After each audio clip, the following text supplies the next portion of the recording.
Hey guys, before we start chapter 5, I just wanted to let you guys know that I am okay with you reading our chapters in Harry Potter however you would like. So if that means you're listening to me read it to you, perfect.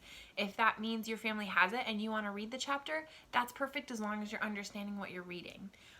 If you and your family want to read it together, that's perfect too. So you guys kind of choose what works for you. This week we're going to do chapter 5, chapter 6, and chapter 7, okay? Chapter 5, Diagon Alley. Harry woke early the next morning. Although he could tell it was daylight, he kept his eyes shut tight. It was a dream, he told himself firmly. I dreamed a giant called Hagrid came to tell me I was going to a school for wizards. When I open my eyes, I'll be back at home in my cupboard. There was suddenly a loud tapping noise. And there's Aunt Petunia knocking on the door, Harry thought, his heart sinking. But he still didn't open his eyes. It had been such a good dream. Tap, tap, tap. All right, Harry mumbled, I'm getting up. He sat up and Hagrid's heavy coat fell off him. The hut was full of sunlight. The storm was over. Hagrid himself was asleep on the collapsed sofa. And there was an owl rapping its claw on the window, a newspaper held in its beak. Harry scrambled to his feet, so happy he felt as though a large balloon was swelling inside him. He went straight to the window and jerked it open. The owl swooped in and dropped the newspaper on top of Hagrid, who didn't wake up. The owl then fluttered onto the floor and began to attack Hagrid's coat. Don't do that. Harry tried to wave the owl out of the way, but it snapped its beak fiercely at him and carried on savaging the coat. Hagrid, said Harry loudly, there's an owl. Pay him, Hagrid grunted into the sofa. What? He wants paying for delivering the paper. Look in the pockets. Hagrid's coat seemed to be made of nothing but pockets. Bunches of keys, slug pellets, balls of string, peppermint humbugs, tea bags. Finally, Harry pulled out a handful of strange-looking coins. Give him 5 knuts, said Hagrid sleepily. Knuts? The little bronze ones. Harry counted out 5 little bronze coins, and the owl held out his leg so Harry could put the money into a small leather pouch tied to it. Then he flew off through the open window. Hagrid yawned loudly, sat up, and stretched. Best be off, Harry. Lots to do today. Gotta get up to London and buy all your stuff for school. Hagrid was turning over the wizard coins and looking at them. Harry was turning over the wizard coins and looking at them.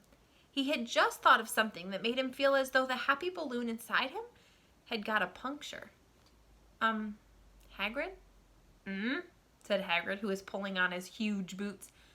I haven't got any money, and you heard Uncle Vernon last night. He won't pay for me to go and learn magic. Don't worry about that, said Hagrid, standing up and scratching his head. Do you think your parents didn't leave you anything? But if their house was destroyed, they didn't keep their gold in the house, boy. Nah, first step for us is Gringotts, Wizard's Bank. Have a sausage. They're not bad cold, and I wouldn't say no to a bit of your birthday cake, neither. Wizards have banks? Just the one, Gringotts, run by goblins. Harry dropped the bit of sausage he was holding. Goblins? Yeah, so you'd be mad to try and rob it, I'll tell you that. Never mess with goblins, Harry. Gringotts is the safest place in the world for anything you want to keep safe. Except maybe Hogwarts. As a matter of fact, I gotta visit Gringotts anyway. For Dumbledore. Hogwarts business. Hagrid drew himself up proudly.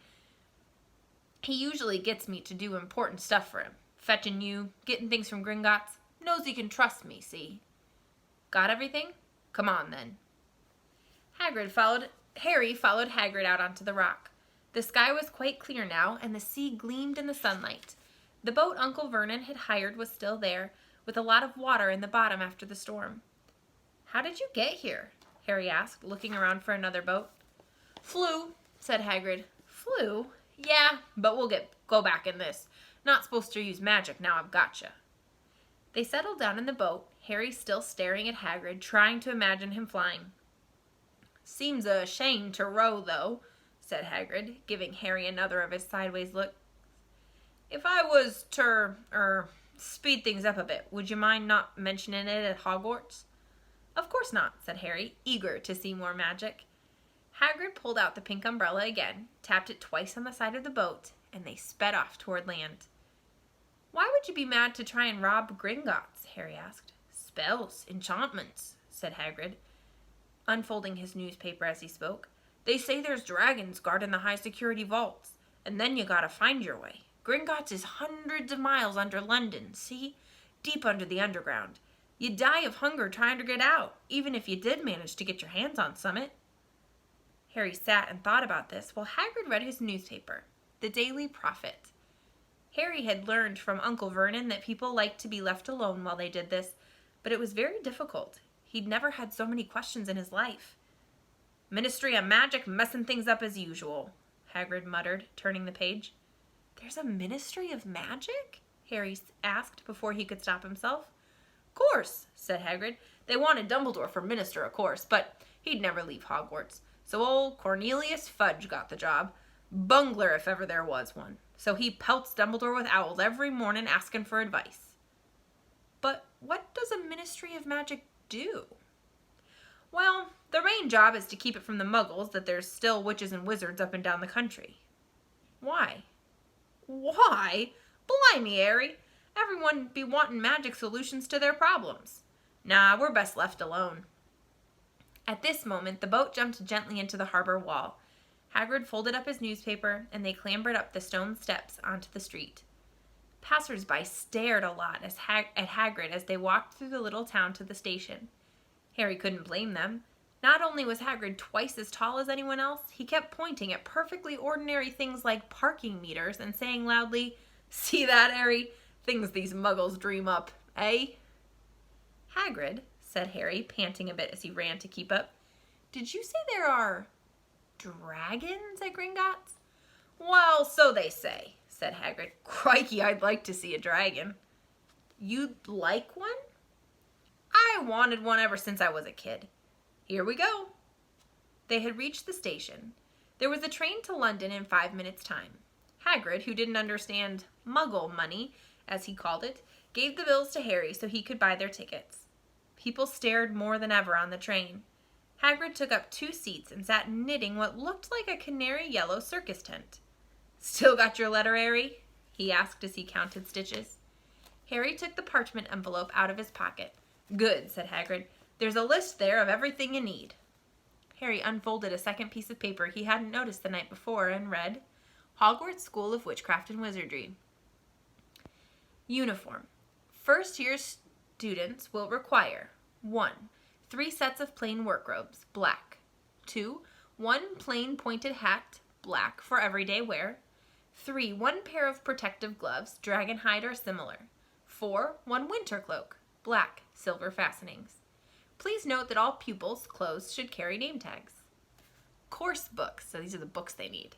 All students should have a copy of each of the following: The Standard Book of Spells, Grade 1 by Miranda Goshawk, A History of Magic by Mathilda Bagshot, Magical Theory by Adalbert Waffling, A Beginner's Guide to Transfiguration by Emmerich Switch, 1000 Magical Herbs and Fungi by Phillida Spore, Magical Draughts and Potions by Arsenius Jigger, Fantastic Beasts and Where to Find Them by Newt Scamander, The Dark Forces, A Guide to Self-Protection by Quentin Trimble.